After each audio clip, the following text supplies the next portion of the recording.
Bueno, wahanya yo lao. El pelado bote chuma que no lleva. Al gdahani. Ama chama esto.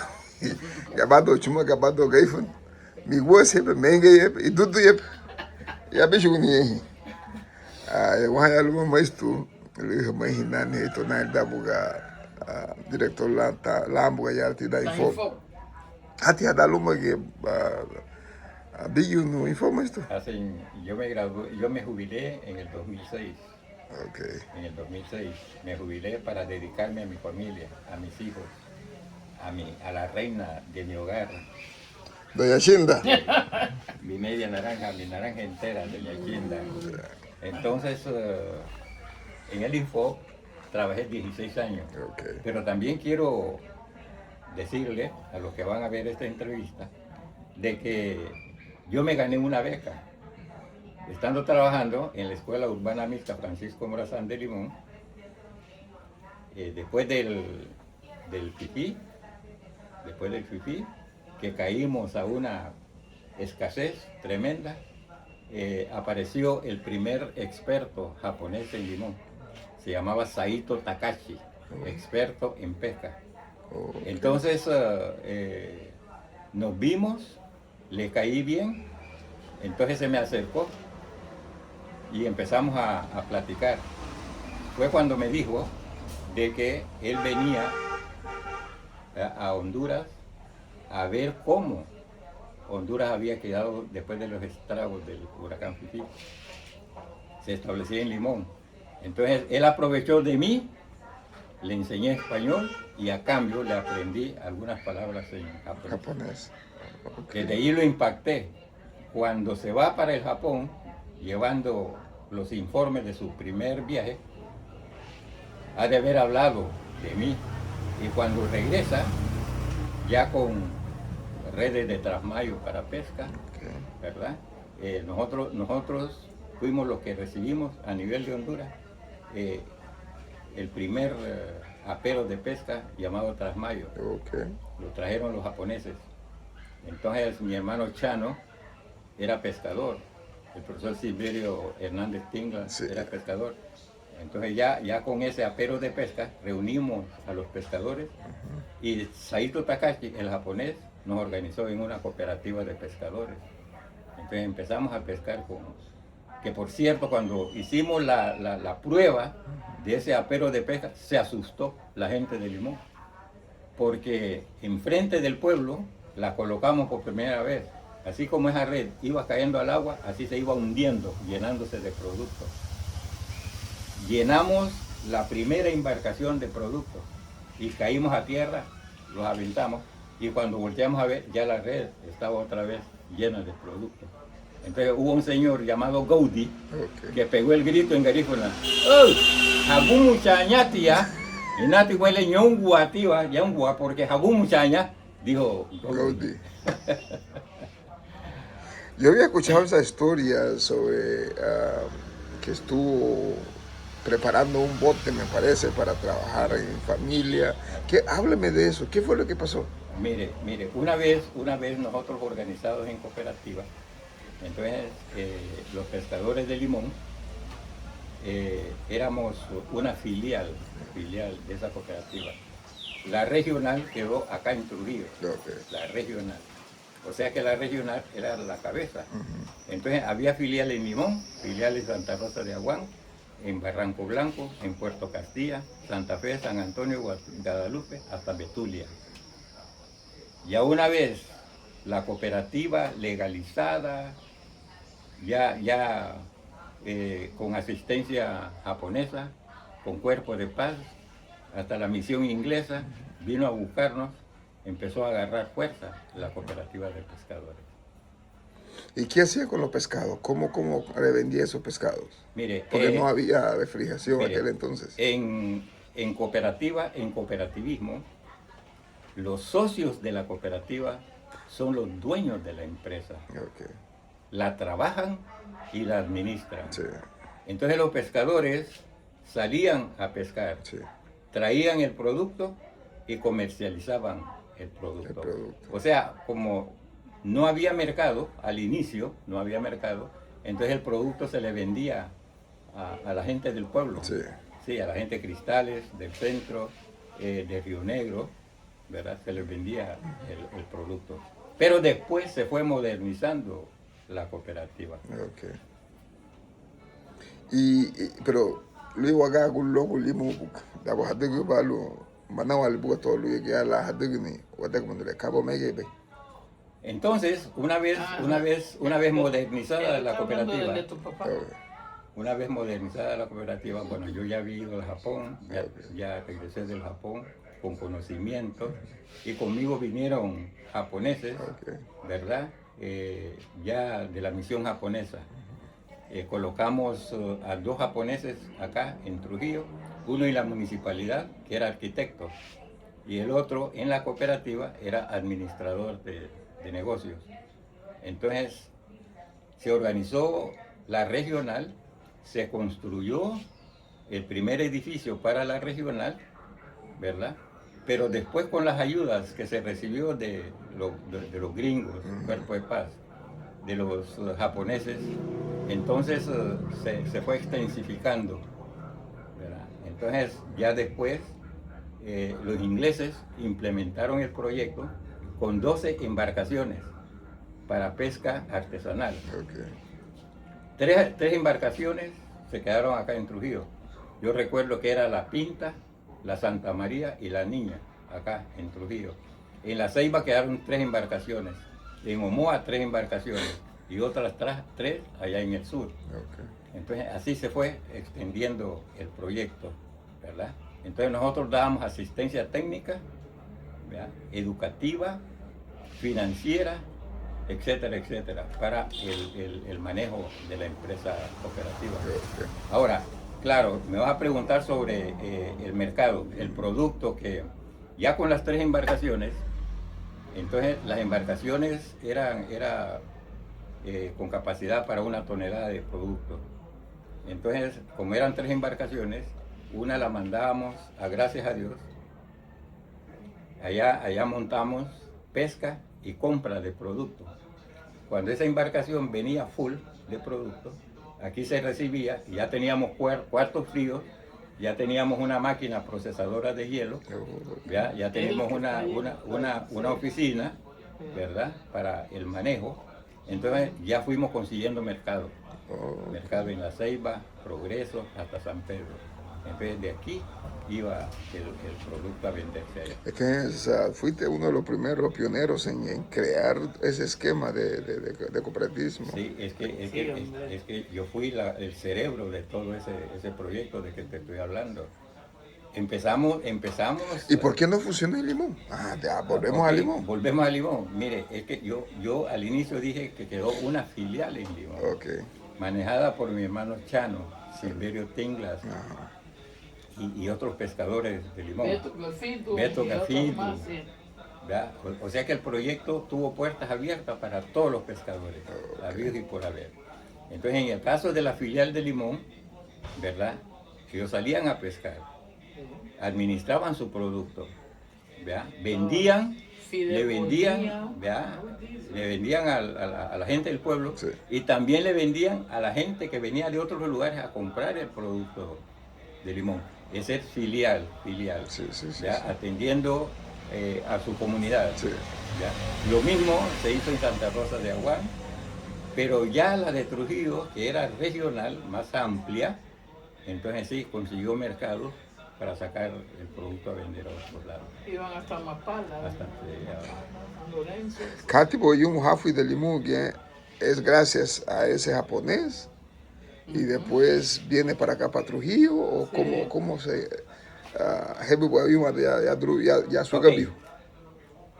Yo tengo un hermano que se llama Dito, que es conocido en Limón Gerardo.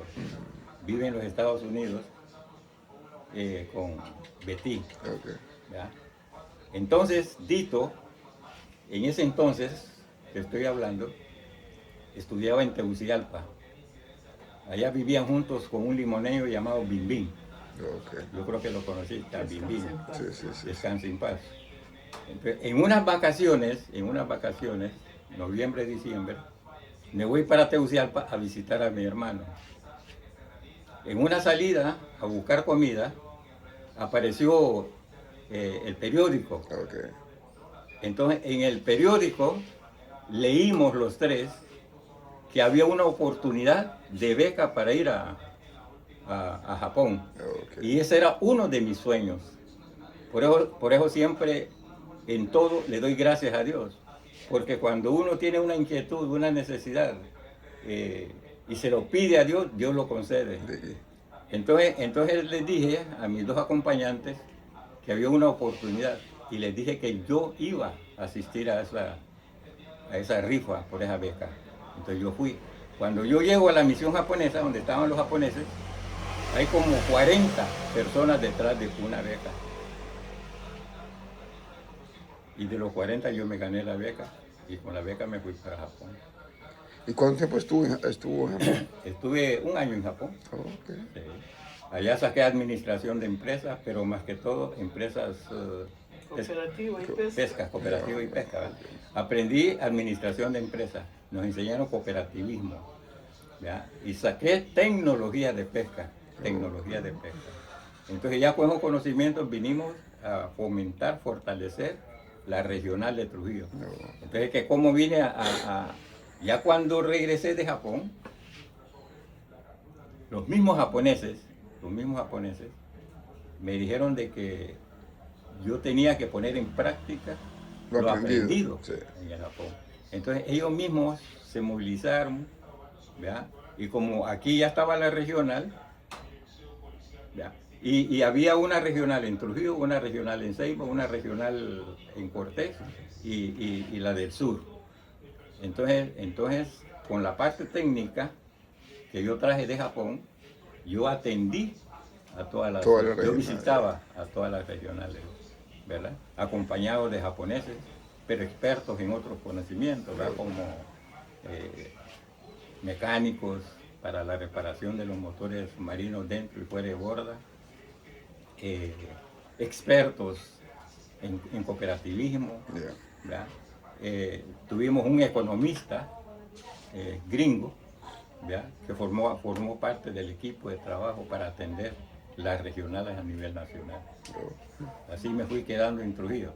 Pero también cuando hice primero, segundo grado en Limón, y como mi padre, Mateo Ramos, lo que quería para nosotros, sus hijos, era educación, era la educación, ya me mandaron acá a hacer tercero, cuarto grado. Iba a quinto cuando se graduó mi hermana Quecha Ok. y se fue a trabajar en Limón. Yo me fui con mi hermana a Limón. Allá estaba la profesora Emelda Castro. Entonces allá hice quinto y sexto grado. Ok. Después regreso a Trujillo, ¿ya? Hice primero y segundo plan básico. Cerraron la normal en Trujillo. Entonces yo me fui a hacer tercer año en Tela, por la normal de Tela. Sí.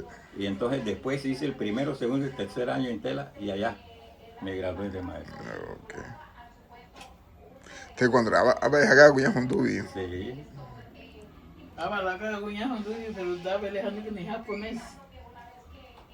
Japoneses. Sí, después que regresé de Japón. De Japón, Sí. de Japón. O sea, la graduación para maestro, después fui a trabajar en Limón. Yeah. ¿Usted cuánto tiempo estuvo trabajando en Limón?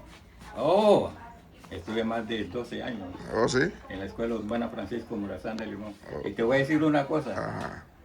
cuando yo llego a Limón, yo me gradué en el año 1965, en la normal de Tela. Empecé a trabajar en magisterio en 1966. Entonces, a mí me pusieron a trabajar en la casa de los 500. Ok. Ok, las escuelas, no había edificio escolar en Limón. Dábamos clases en la casa de los 500, en la casa de los Cafaifa. Había una casa de Pedro Ramos, allá por donde Nayo, Chumaco, que le decían Nayo. Esas casas ocupamos de escuela. Entonces, haciendo mi primer año, de repente aparecen los políticos de Tegucigalpa a Limón. Y fue en tiempo del Partido Nacional. Mi papá era nacionalista, mi tío Pedro. Y eran los cabezas ahí de la política del Partido Nacional. Entonces, en la reunión de los políticos, yo fui e intervine. Le pregunté a los políticos que si era correcto, que si miraban con buenos ojos, de que un hijo de un genuino nacionalista y sobrino de otro genuino nacionalista, yo hablaba por Mateo Ramos y Pedro Ramos, graduado con honores en la Normal de Tela, estuviese dando clases en una casa ajena, como por ejemplo de los 500. ¿Qué les costaba? ¿Qué costo le daba al gobierno construir un edificio escolar en Limón? Esos políticos se voltearon a ver. Entre ellos. Se voltearon a ver entre ellos. ¿Qué Entonces era? hubo ¿Calix? uno, ¿Quiénes eran? sí, Elías Jones Calix, había un Agüero, bueno, grandes políticos que venían, se voltearon. Entonces cuando finaliza la reunión, entonces Elías Jones Calix dijo que se iba a conseguir la primera asignación de dinero para construir una escuela en Limón. ¿Y cuál era esa cantidad? Solo eran 10.000 empiras. Con esos 10.000 empiras, ¿ya? El dinero se entregó en cheque. Daniel Gómez era el alcalde municipal en Limón. Entonces, así como se recibió el cheque, se le entregó a Daniel Gómez para que la alcaldía municipal se encargara de la construcción de la escuela. Esa fue la escuela que mi hijo Luis Ramos convirtió en escuela de bloques. Sí. Esa escuela, mire, nos dimos el lujo de construir esa escuela con madera de caoba. Toda la armazón, hasta las paredes, madera de caoba.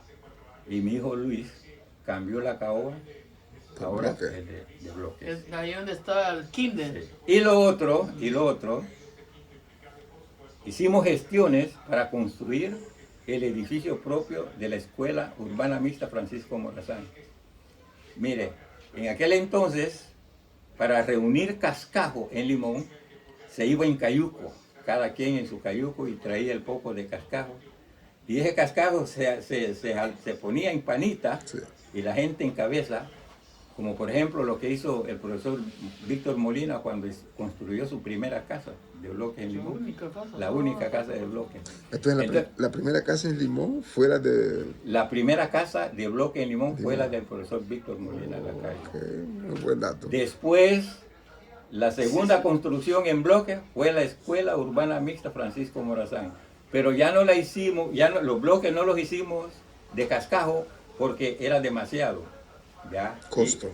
Demasiado. Entonces probamos la arena, había unos cerros de arena, sí, en ese terreno de la escuela. Con los encargados de la construcción probamos y fabricamos bloques con arena y dieron excelente resultado. Entonces los bloques que se utilizaron en la construcción de la Escuela Urbana Mixta Francisco Morazán de Limón fueron hechos de arena, ahí nomás en el mismo solar. Sí, hombre. Todo esto. Usted entró allí. Lo otro, hijo, no había carretera para Limón. Sí. Se me ahogó mi caballo porque para venir a Trujillo era por toda la orilla del mar. No había carretera para Limón. Cuando elegimos a doña Fausta Ramírez de alcaldesa, era una mujer que usaba un envainado y se la tenía con los hombres. Durante la administración de esa señora como alcaldesa, no permitió que las mujeres fueran al monte y los hombres se quedaban en el pueblo con el pretexto de que iban a ir a esperar los chinchorros para comprar pescado. Esa señora con el envainado caminaba toda la playa a ver si habían hombres ahí esperando chinchorros y las mujeres en el monte. En el monte. No había carretera para Limón. Entonces nosotros negociamos con la empresa bananera, okay, que esas empresas bananeras necesitaban palos para sostener las matas de guineo, y farallones y vallecitos, abundaba bastante el bambú, sí, el bambú. Entonces, a cambio de la explotación del bambú en farallones, ¿ya?, la empresa bananera nos empezó a abrir con sus maquinarias la carretera, la primera carretera para Limón, porque Limón no tenía carretera. Sí. Así fue como empezamos con doña Fausta Ramírez, la construcción de la carretera. Después entonces la perfeccionaron, pero yo ya no estaba, ya había ido a Japón y ya me había quedado acá en Trujillo. ¿Y qué ha pasado con la educación? ¿Por qué la educación se ha transformado a un sistema, ya no se educa a la gente, sino que nomás los mantiene sentados en un pupitre para repetir la misma cosa? Anteriormente, sabemos que Rockefeller fue el inventor de ese esquema educativo, porque anteriormente la gente tenía mayor capacidad intelectual, pero empezaron a construir borregos para seguir un sistema, para fortalecer un sistema automáticamente, porque la educación hoy en día es para fortalecer los sistemas gubernamentales, empresariales y toda aquella cosa, porque alguien que sale de ese esquema se convierte en enemigo público de esas instituciones. ¿En qué la educación se ha transformado en estos días? Mire, cuando nosotros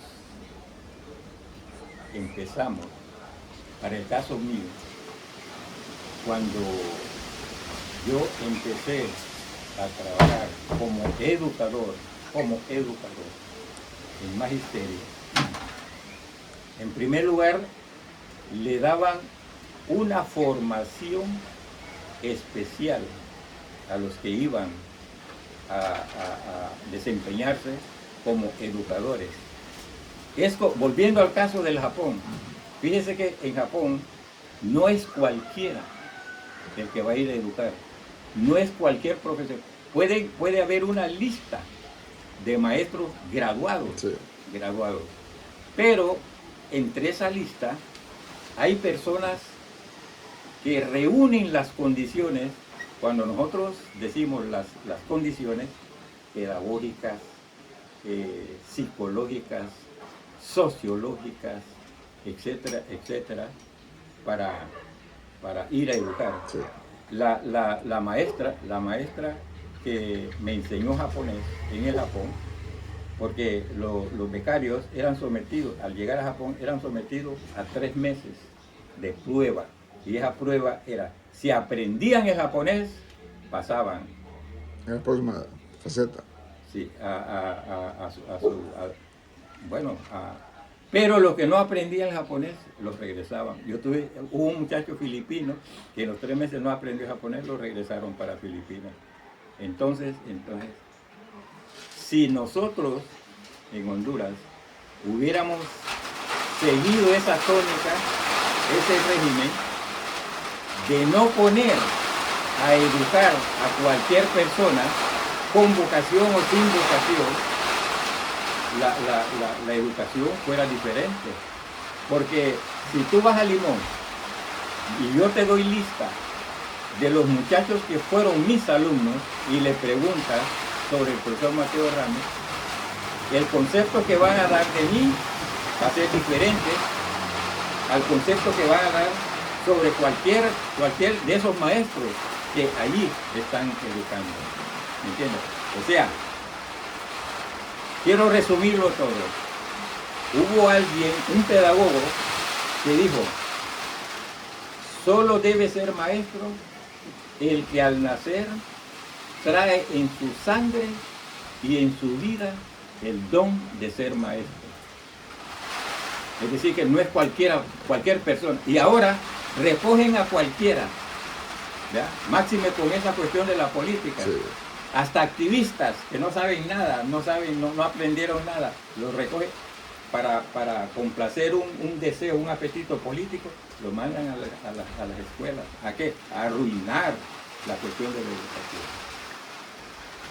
Es lo que yo veo una situación caótica, porque para que un país prospere, un pueblo prospere, necesitamos hombres y mujeres preparados. Claro.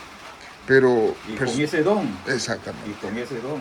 Porque lo que yo veo en la comunidad, el alcoholismo, la drogadicción, la prostitución y otros hábitos que no nos lleva a un puerto que podemos decir, vamos a ver de aquí a 20, 10 años, vamos a proyectar nuestra comunidad. Porque no hay capacidad. No hay capacidad. Y no solamente eso, como tú habías dicho, el sistema político neutraliza todas las cosas y no es así. Los políticos es para poder crear normas, leyes nada más, no para estar metiendo la mano en las cosas públicas, sociales, porque para eso hay otras entidades. Ahí no. Porque anteriormente los consejos de ancianos, conocedores de la vida, eso era lo que daban consejos cómo tenía que ser girar el pueblo, porque una de las comunidades de Garífuna que está bien urbanizado, que tiene proyección para muchas cosas, es Limón. Pero la estamos perdiendo por esa misma necesidad de construir simplemente porque quiero hacer una casa, no importa si ya hicieron las cosas como debe ser, y eso va a costar al futuro problemas para esta gente. Ya que tocaste el término de urbanización, yo quiero decirte, quien diseñó el mapa para la urbanización de Limón fui yo. Yo hice el trazado de calles y hice el trazado de avenidas, y cuando tuve el trabajo completo, fui a la municipalidad y se lo entregué a don España. España era el secretario municipal de Limón. Y le dije con estas palabras a España, para cuando urbanicen Limón, de repente este mapa va a servir. Entonces cuando he ido a Limón, veo sí las calles y las avenidas, ¿me entiendes? Pero ese trazado, para que se vea bien urbanizado el pueblo, debe respetarse. Sí. Yo hice el diseño, el trazado de las calles y las avenidas para Limón. Y óigame bien, en una hoja de cartulina se lo fui a entregar a don España, que don España era a veces el alcalde municipal de Limón, era el síndico municipal, era porque una vez llegó una comisión a la alcaldía de Limón. Solo estaba don España. Entonces cuando la comisión preguntó, ajá, y el secretario soy yo, ok.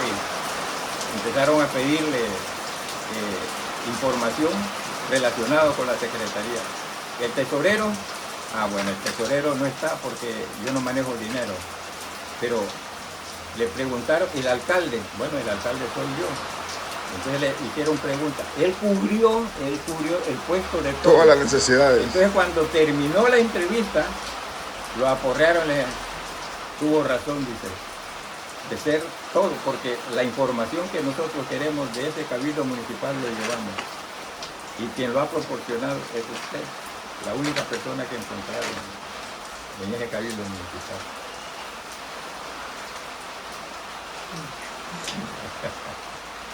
Katibo magago bubay limu esto va auda o de madera. Ya no cuadraba. Yo no cuadraba. Mire, ¿En qué año empezó a trabajar el Info? dígame bien.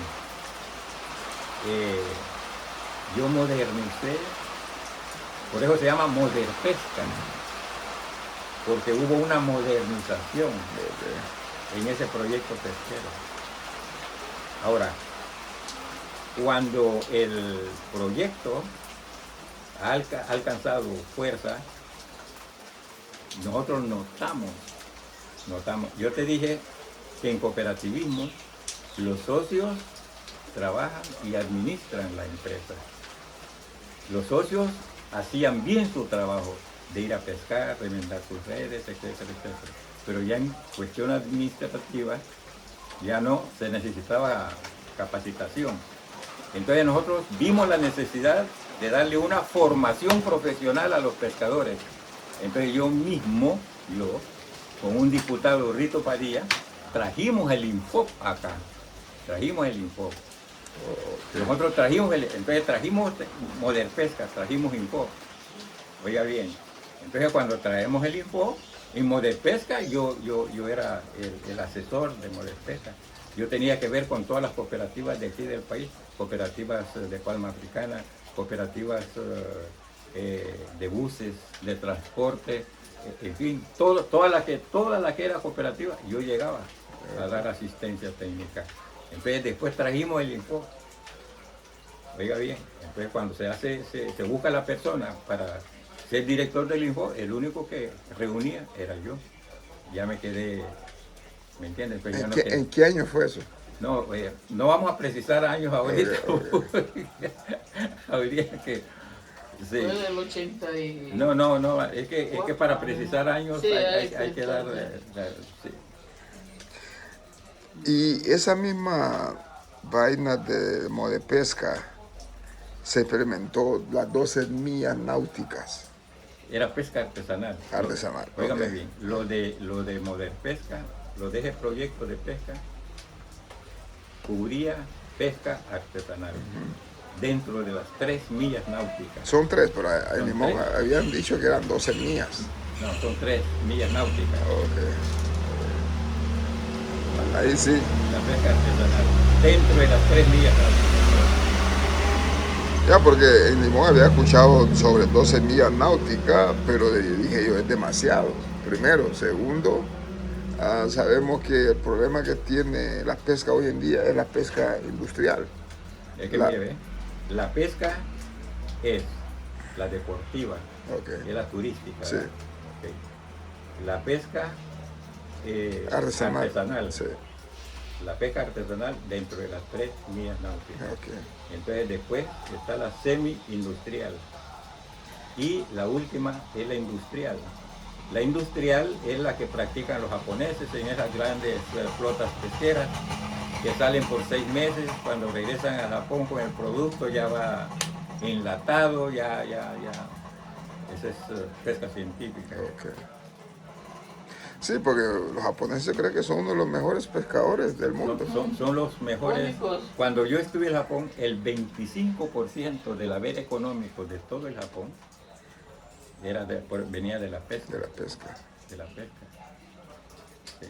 Pero allí se daba toda la pesca. Sí.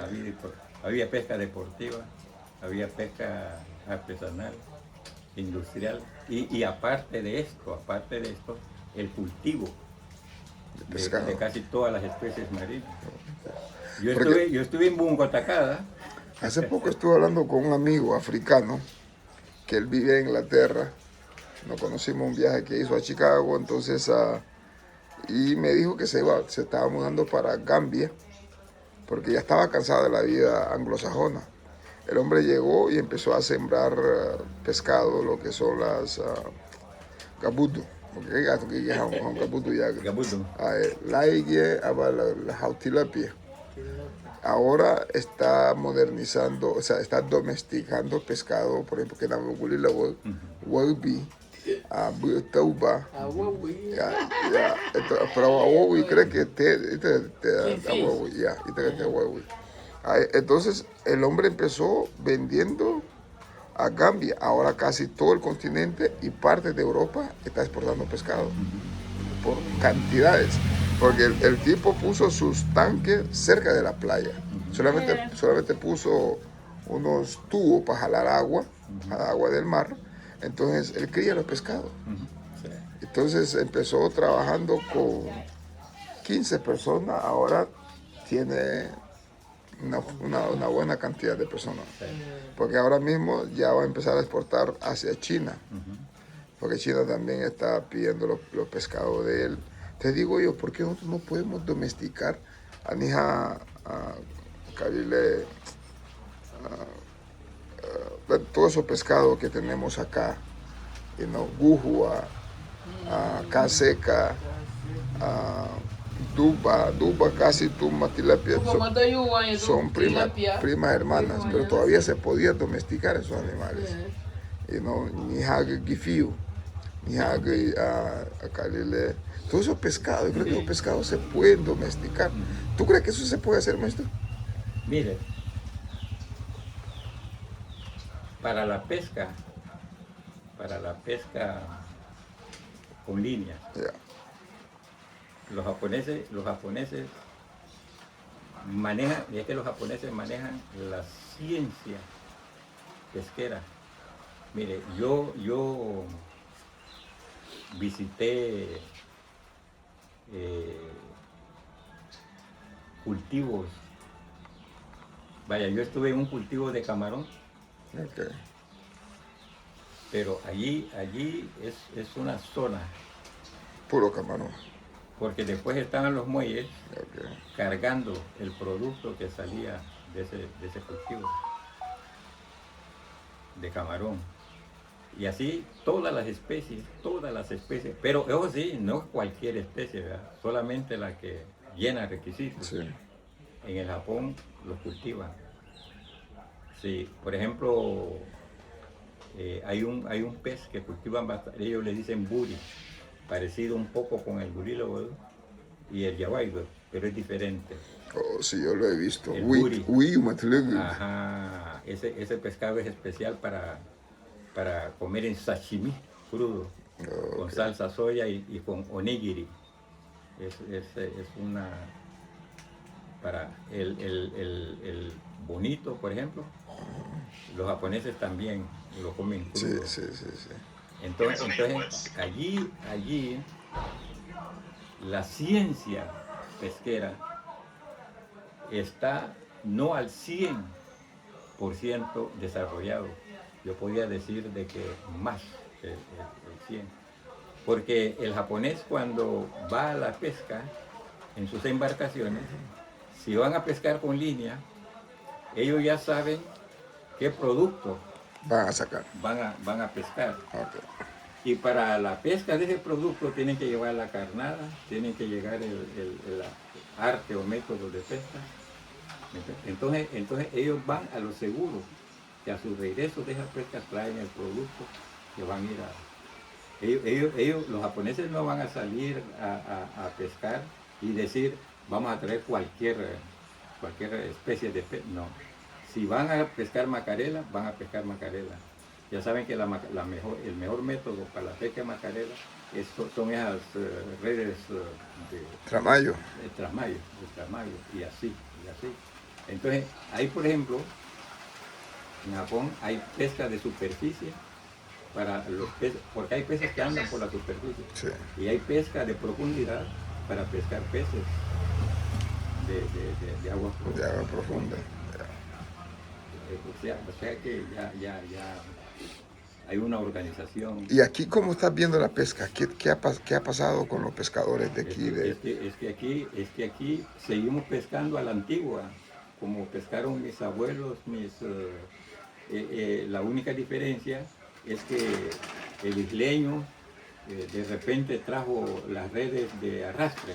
Esas redes en Japón no pescan esas redes porque son destructivas. Exactamente. Yo te decía, cuando los japoneses son disciplinados hasta para pescar, ¿me entiendes? Y el japonés va a una zona a pescar cuando ellos ya saben porque conocen todas.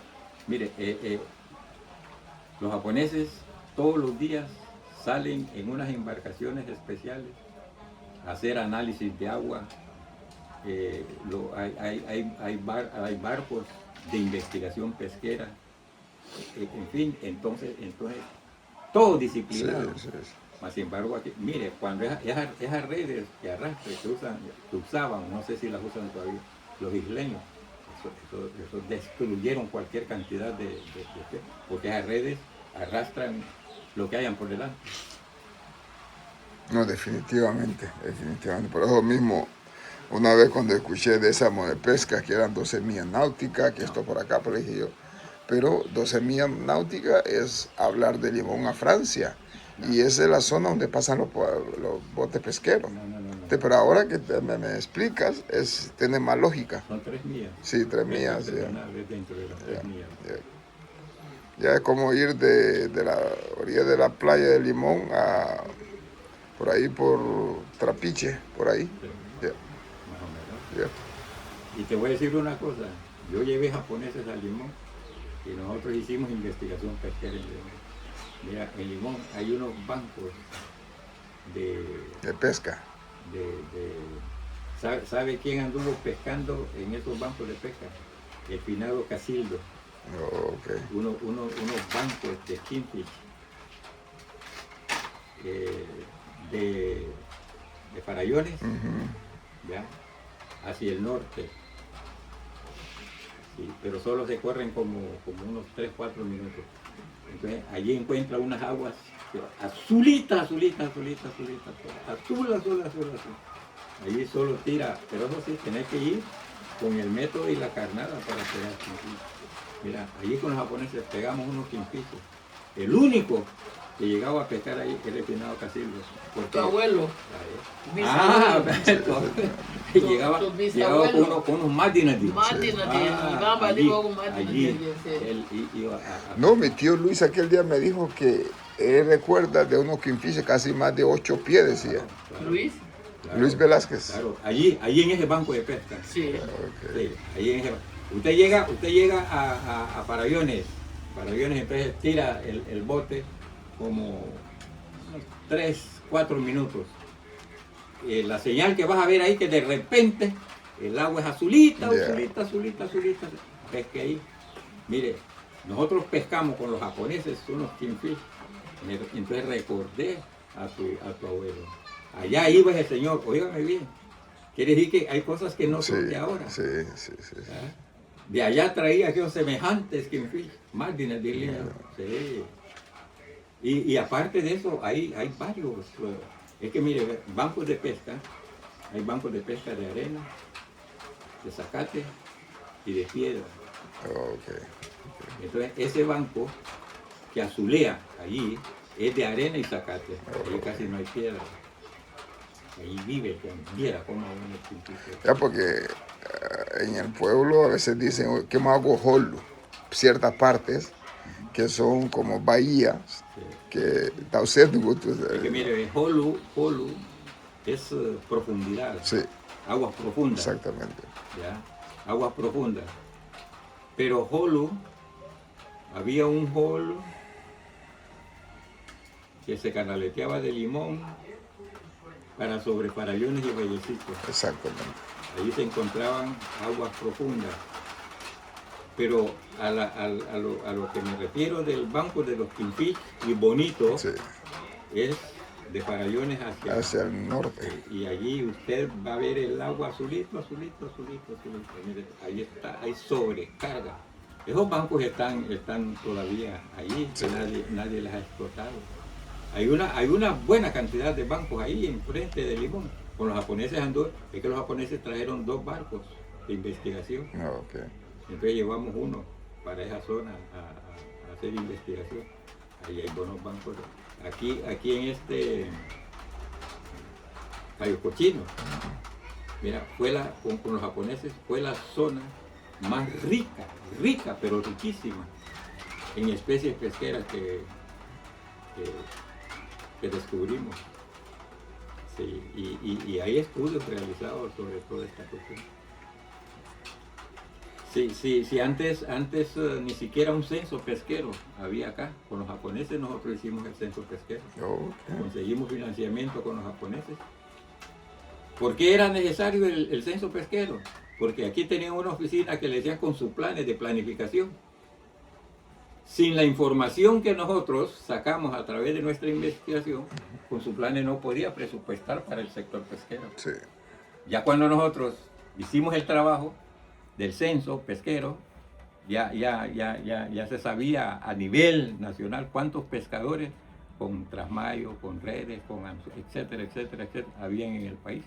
Entonces esa información se le dio con sus planes ya empezó a... Por eso es que en Honduras ahora hay presupuesto para pesca. Ok. Gracias no, si nosotros hicimos bastante con los japoneses. Qué bien. Pero es el primer entrevistador que viene acá a esta casa. Y que no sea la primera vez, porque aquí tenemos un montón que entrevistar. No. Giveticante no pelado que estaba Sí. no esto. Antes no vas a ir no esto. Antes no vas a ir nego. Mire, ve, con la doña son 7. Llegó un día fondo todo. Son 7. Ok. Está Carlos Caché, Ya. está en Mériga. Está Eli, vive en Cristales con Andrés Figueroa. Es el encargado de Cablevisión. Ok. El esposo de Eli. Está Marla, vive en Ceiba, esposa del ingeniero Cacho, es ingeniero en electricidad. Trabajó bastante en esos programas de reducción de pérdidas de la ENE. Ok. Pero cuando él viene acá no hablamos de esas cosas. No, es malo, no es bueno herir susceptibilidades. No, Hay no, que respetar. definitivamente. Ese era uno de los dilemas que tenía Sí. con un hermano mío, que él era mormón, Ah. el sobrino tuyo. Mormón. No se negaba por mormones, porque esa gente son más racistas que otra cosa. Sí. Hace unos 20, 30 años atrás, que ellos empezaron a aceptar a los negros. Anteriormente no aceptaban a los negros. Yo le digo, yo, no. Estos creen que Dios es blanco. ¿Y quién lo ha visto?